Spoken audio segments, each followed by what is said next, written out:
Okay, Primitive Wilderness Living and Survival Skills by John and Jerry McPherson.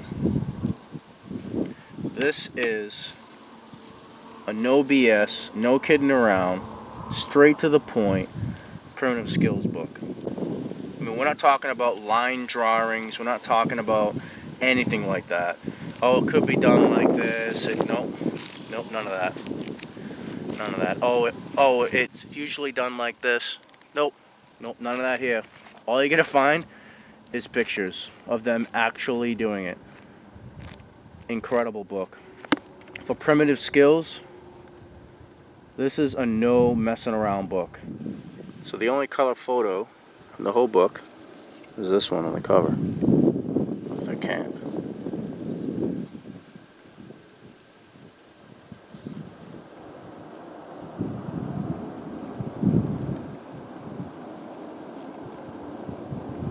Apologize for the plane in the background. Near the ocean, near an airport. Talks about the hantavirus. And let's get into the table of contents. Okay, so the way this book is set up is that they actually wrote the books separately. And that's what the chapters are. And then they just put it all together into one single book. This is a whole bunch of books put together. 10 of them.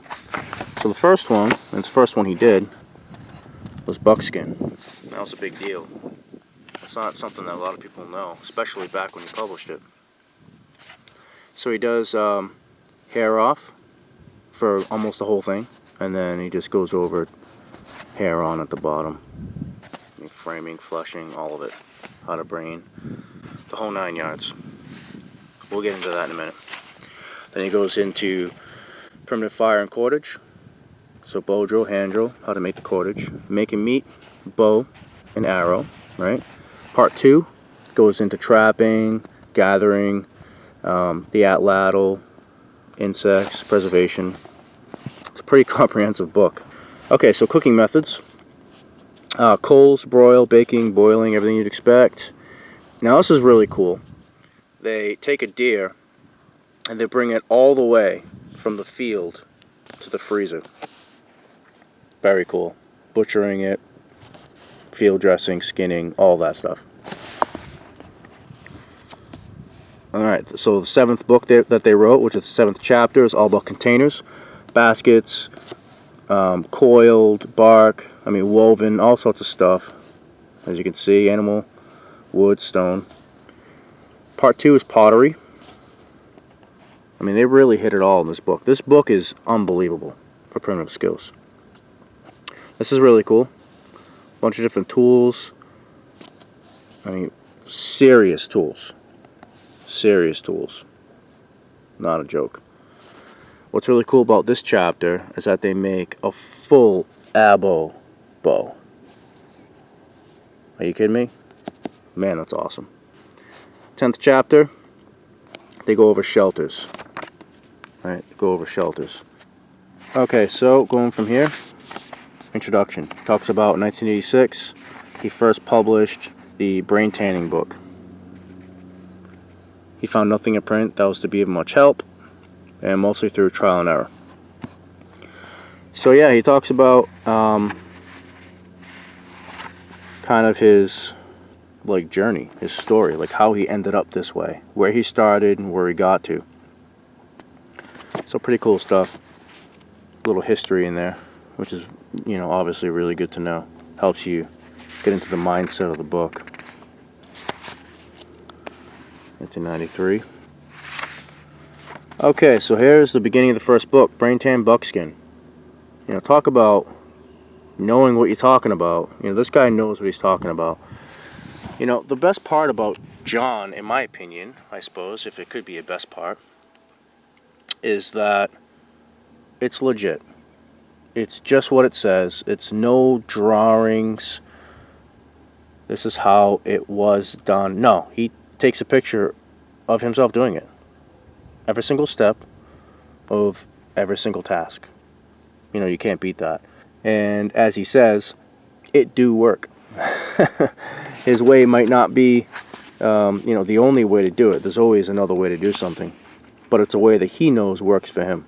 It do work. It's funny the way the wording is in this book. So he goes into layers of the hide, dermis, and all that stuff. Talks about tools. Talks about how to design by hours and all that. So here's his schedule.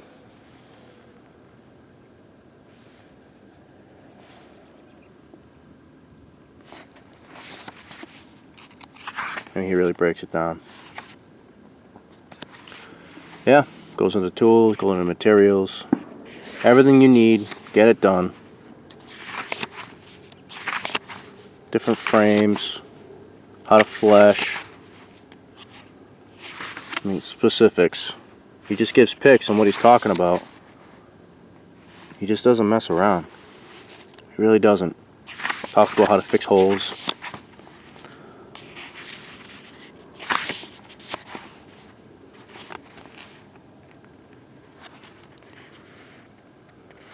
This side is all sanded, ready to go.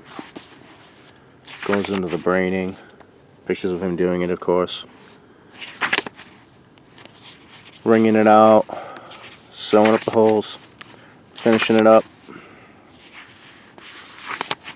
Stretching it. This is a really cool. I think she actually says this is his favorite picture of the whole book or something like that. Here it is. If I was limited to only one photo to illustrate this book in brain tan, this would be it. This is the detail of the fibers that we are working with. Interesting, huh? Okay, so I'm not gonna take too long on this. Goes over smoking, different styles, teepee or not, stove or not, things like that. Talks about sinew, how to turn it to cordage, how to make clothes, right? How to actually make something. This is some pictures of his stuff he's made. Excellent. So the next chapter, fire and cordage. This is the bow drill chapter. This is funny. That's a picture in front of an old computer back in the day. It will be no more difficult for you to learn to apply the lessons put forth here than it was for me to learn to run the computer that put it here. He always has stuff like that in his book. It do work. Oh man. He's funny. Yeah, bow drill, hand drill, all that stuff. He goes into tinder bundles. Okay, here's something interesting. This is important. In this book, it's all about primitive skills. He seems to use one tool. I mean, you know, he used a file, things like that, in the materials, the tools and things like that, right? He did show some other things than completely primitive. There's the file right there, right? So he does show some non 100% primitive stuff, but for the most part, this book is very abo. He just uses a little folding knife. However, at the end of the book, he does make, here it is, does make a bow and arrow. Legit with stone tools. Completely abo. So it's not like it's a primitive skills book that is sort of primitive skills, but you know, uses a steel knife and files and no, I mean, this guy's savage. He uses stone tools as well.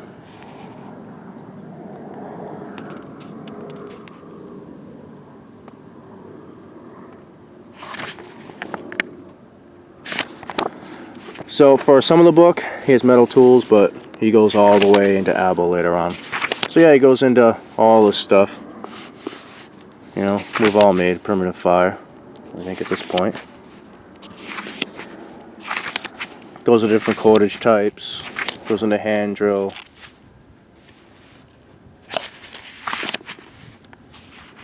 This is cool. Goes into splicing. I've seen guys talk about that before. He gives nice pics on how to do it. 3-step process. Shows you the notch. Shows the not doing it. Shows it finished. All with sinew, by the way, if you notice. Right on. We get into cordage. Goes into splicing. Goes into pounding fibers, using different types. Goes into hide.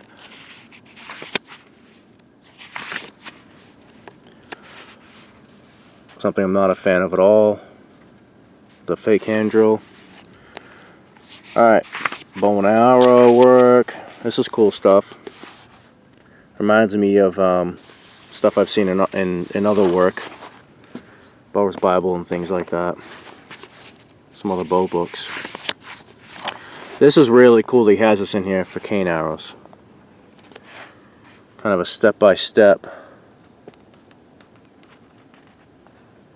how to make cane arrows. You see who wrote it, of course. If you ever read anything in the Society of Primitive Technology bulletins, you'd certainly recognize that style. And you'd recognize that name as well. Steve Watts. Talk about a solid dude. Used to be the president. Society of Primitive Technology. So he goes into making his bows, drying them out, all that. Working them out. Yeah, Steve Watts is solid. Okay, right on, using heat.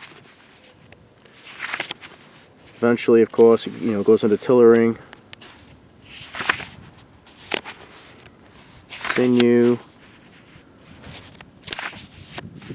Sinew backs it. Oh yeah, sinew backs it. Yep. Oh yeah. Yep. String, arrow. Bundles, right? Yep, so they do a really good job on this, and they really just show legit techniques.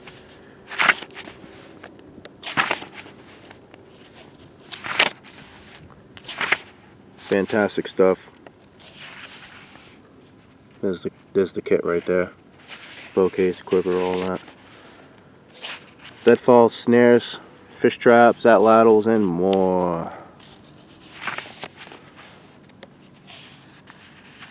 A story that I read somewhere: during the last century, a ship was ice-locked in the Arctic and the crew was taken in by the natives. Come spring, all but one or two were dead, and the authorities at first thought that the Inuits had murdered them, until it came to light that the white man ate only the red meat, where the natives ate about the entire animal. Stomach contents and the marrow of the bone didn't appeal to the whites, and they starved to death with full stomachs.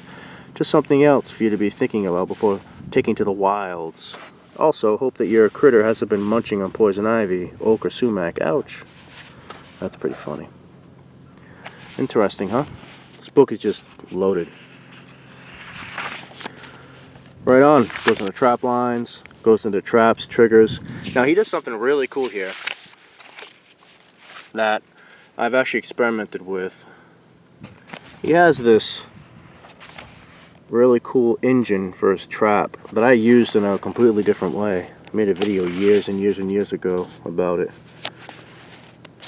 Call it the, well, I don't know, treeless spring trap, McPherson engine, something like that. Using his engine. I mean, super cool. It's like using a stick bent. So instead of bending it over from a sapling, he pins a sapling bent on the ground. Incredible. So you can just set this up in a field. So I did something similar. This is really cool. This is also from Steve Watts. He added this to the book.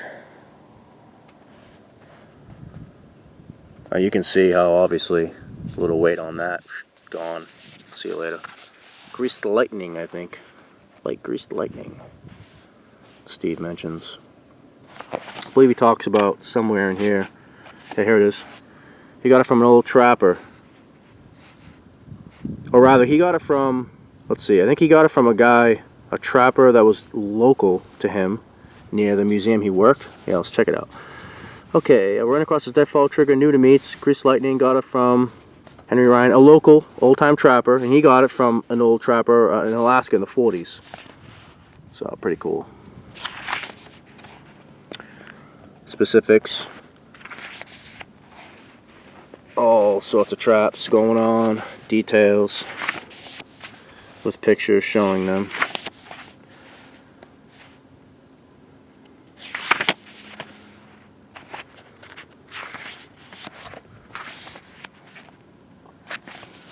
A lot of details in this book. Look at that bird trap. Look at that. Are you serious, dude?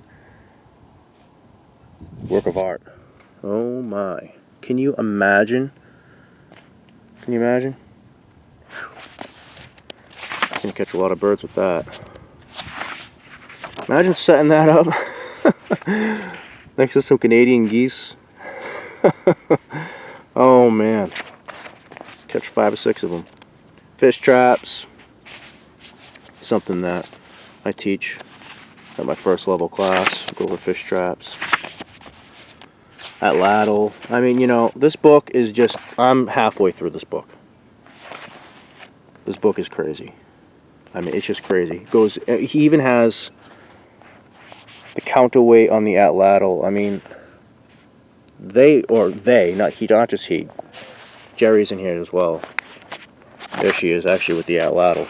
I don't mean to say just he. She's in here as well. Loaded all over the place. They just wrote an absolutely critically important book on primitive skills. I mean, you just can't define the importance of a book like this. So easily and readily available on primitive skills. I mean, it just smashes other books that just have little drawings and stuff. I mean, oh my god, unbelievable. Unbelievable. That's the apple bow.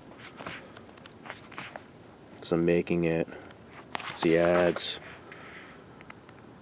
That's Jerry holding a digging stick. Finished product. Fire hardened. Oh yeah, this is pretty nuts. He goes into, I'm gonna just skim the rest of the book. I mean, there's so much stuff here. They go into, this is the butchering chapter, you know, how to field dress.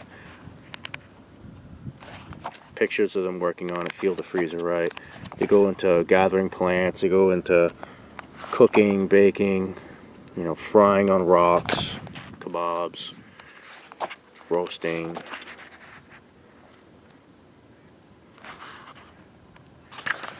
I think that's a mouse.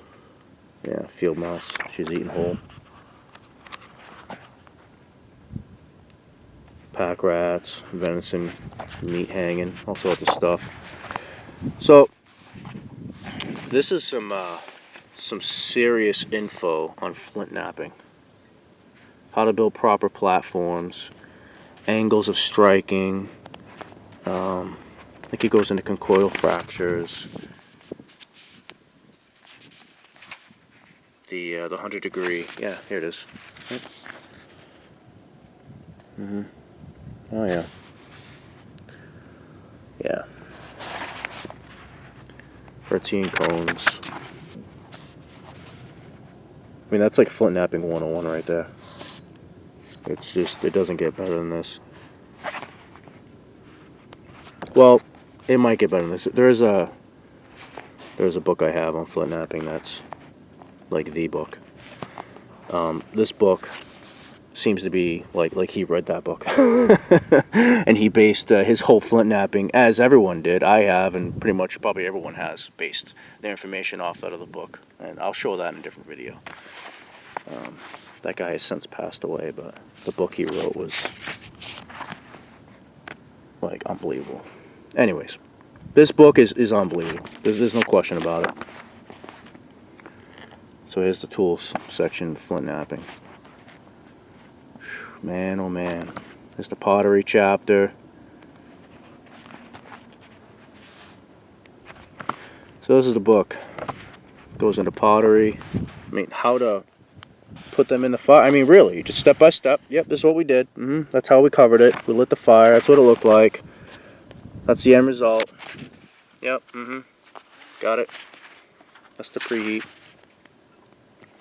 You know, I mean, they just did it step by step.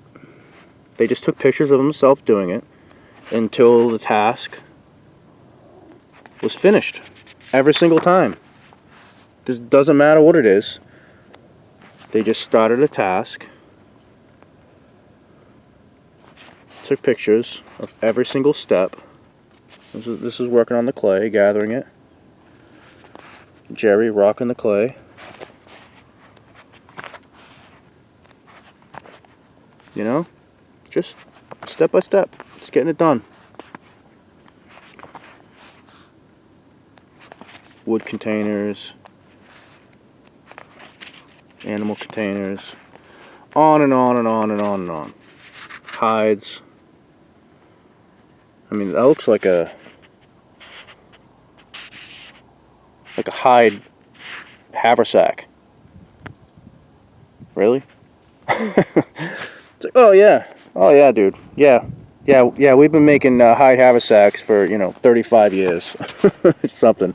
Like right now, it's like, oh yeah, that's my hide haversack that I carry at rendezvous. Wow, when did you make that? Did you buy that? No, I made it back in like 1982. Yeah, crazy. Love it. Absolutely love it. Bark containers. This is a really big deal. A lot of people use these skills. They like copy these skills. They use them, and I've seen people use these make these exact containers. Like as if it's, oh yeah, that's what you do. That's what everyone does, right? Is the coiled baskets. It's like, well, no, I mean yeah, there's a lot of people that do this stuff, but this is the book that pretty much everyone learned it from. A lot of people, anyways. There are books before this, clearly. People have been doing this stuff for a long time. But, like the Society of Primitive Technology, man, that's really something special, I tell you. But I'm telling you, for a book, all in one, it really is hard to beat this book. Wilderness living and survival skills. All primitive. They absolutely smashed it with this book. Smashed it. A lot of pages here. Like 400 pages. Over 400 pages. This book is going to show you some stuff. It's going to show you some stuff. I mean, butchering, pottery, bow and arrows, on and on and on and on. Just brain tan buckskin. Hair on, hair off. I mean, there's some serious stuff in here. Shelters are cool, but traps. I mean, brain tan, there's some, I mean, really, that's why I mentioned brain tan more than once, because brain tan is kind of what separates the men from the boys. Not too many people do that. A lot of people make shelters and can make fire. Everyone can do bow drill and hand drill these days. 1986 or something, he started publishing these chapters. It's been around a while. So it's been Mitch with the Native Survival School. Check out my website, nativesurvival.com. And if you have a primitive book, a primitive skills book that you like, that you think is awesome, that's different from this one, write down below in the comments. Let us all know in the community so we can check it out and maybe add that to our library as well. Enjoy the outdoors.